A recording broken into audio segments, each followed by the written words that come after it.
Tuhan, sudah ya, saya sudah 87 tahun minta terus.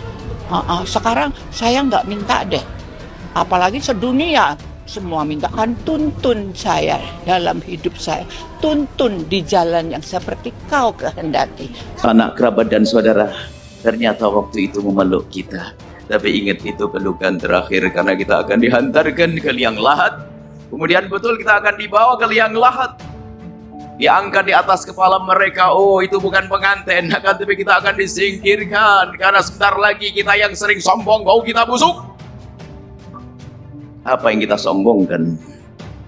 Bau kita busuk, orang nggak mau lagi mencium bau kita. Bahkan kubur hendaknya dalam-dalam agar tidak mengganggu manusia yang hidup bau kita itu.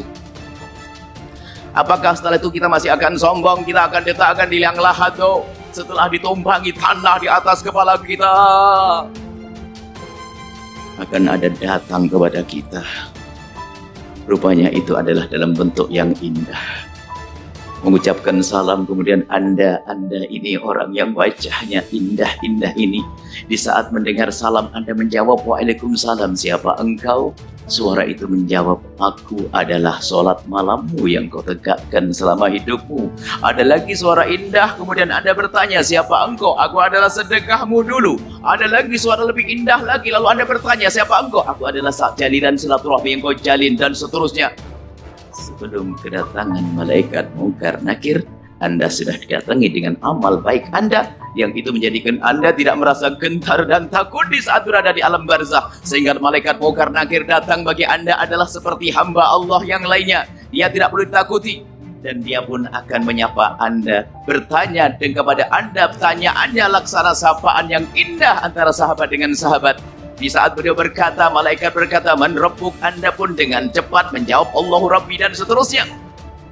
Karena Anda di dunia orang yang baik, Anda rajin sholat, Anda rajin sedekah, Anda baik dengan istri, Anda baik dengan tetangga, Anda tidak pernah mengunjing orang, Anda ini loh orang baik. Maka di alam barzah Anda menemukan keindahan sebelum Anda mendapatkan keindahan surga nanti setelah dibangkitkan di padang mahsyar. Sepanjang di alam penantian Anda merasakan indah, tidak merasa ketakutan. Tapi sebaliknya itu hamba yang di dunia suka menyakiti tetangga, nyakiti istri, nyakiti suami, rebutan waris. Sudah begitu sering umroh, rebutan waris, sering umroh, nggak diterima umrohnya. Akan tampak itu dosa.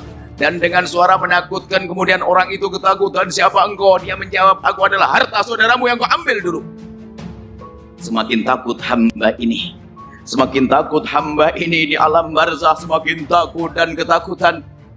Bayangkan, di saat kita di tempat yang sunyi dan sunyi, kemudian ada rasa takut menguasai kita. Kemudian ada gelas jatuh saja kita sudah ketakutan. Bagaimana di alam barzah? Di saat ada suara seram menakutkan, tiba-tiba kita melihat makhluk yang tampak tidak santun. Karena memang begitu, malaikat mungkar nakir akan tampak di depan pendosa dengan tampak yang menyeramkan.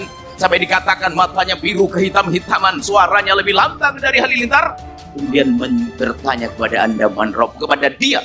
Saya tidak, bukan Anda, mengatakan Anda. Kepada si dia sang pendosa, man rabbuk. Dia tidak akan bisa menjawab, hanya berkata maka jangan menjadi dia. Jadilah Anda orang pertama yang seperti ini, yang kami lihat wajah-wajah di surga. Kronologi Titi Puspa jatuh sakit hingga meninggal dunia. Titi Puspa meninggal dunia dalam usia 87 tahun pada Kamis 10 April pukul 16.25 waktu Indonesia Barat. Beliau wafat di Rumah Sakit Medistra Jakarta Selatan setelah menjalani perawatan akibat pecah pembuluh darah. Titi Puspa meninggal tak lama setelah pihak keluarga mengadakan konferensi pers di rumah sakit terkait kondisi legenda dunia hiburan Indonesia tersebut, termasuk soal kronologi kejadian. Anak pertama Titi, Peti Tunjung Sari, menjelaskan kronologi Titi Puspa sakit hingga kemudian meninggal dunia pada Kamis 10 April. Peti menjelaskan kejadian bermula saat Titi Puspa melakukan proses syuting program televisi pada 26 Maret 2025.